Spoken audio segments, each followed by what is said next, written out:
लोक निर्माण मंत्री विक्रमादित्य सिंह ने पहलगाम आतंकी हमले को लेकर बड़ा बयान दिया। उन्होंने कहा कि कांग्रेस पार्टी इस दुखद घड़ी में केंद्र सरकार के साथ खड़ी है। देश के 140 करोड़ लोग एकजुट हैं। अब समय निकलता जा रहा है, आतंकियों पर कड़ी कार्रवाई होनी चाहिए। ये पूरे देश की आवाज है। उन्होंने पाकिस्तान को आड़े हाथों लेते हुए कहा कि अब वक्त आ गया है कि पाकिस्तान को सबक सिखाया जाए। वहीं कैबिनेट मंत्री ने जयराम ठाकुर को घेरते हुए भी नजर आए। सुनिए। कि कांग्रेस पार्टी, जैसा हमारे राष्ट्रीय नेतृत्व ने भी कहा है, इस विषय पर पूरी मजबूती के साथ केंद्र सरकार के साथ आदरणीय प्रधानमंत्री नरेंद्र मोदी जी के साथ खड़ी है।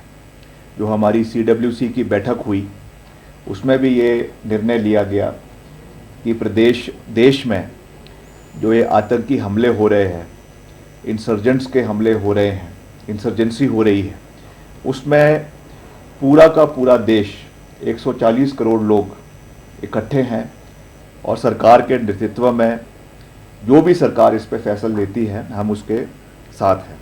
मगर निश्चित तौर से समय निकल रहा है जब पूरी तरीके से आदरणीय प्रधानमंत्री जी को स्वतंत्रता दी गई है तो उनको इसके ऊपर कार्रवाई करनी चाहिए। किस तरीके से करनी है, कब करनी है, दैट कॉल नहीं। निश्चित तौर से देखिए, संवेदनशीलता होनी चाहिए।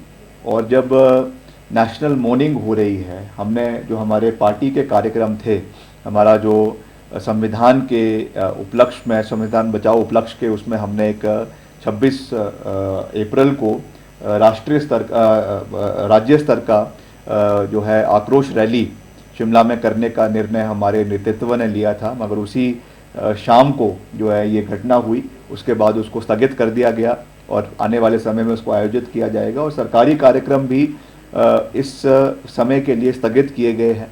तो इस चीज़ को भाजपा को भी देखना चाहिए। जिस तरीके से नेता प्रतिपक्ष जाकर कार्यक्रम कर रहे हैं, खुशियां मना रहे हैं, तो ये मैं समझता हूं कि ये जो है दुर्भाग्यपूर्ण है और इसके ऊपर उनको विचार करना चाहिए। कि एक और उनकी पार्टी कहती है कि हम राष्ट्रवाद में अगर कोई नंबर 1 है तो हम हैं, और दूसरी ओर इतने लोगों की उसमें जाने गई है, निर्दोष लोगों की जाने गई है, और दूसरी ओर वहाँ पे नाटियाँ हो रही है, गाना बजाना हो रहा है।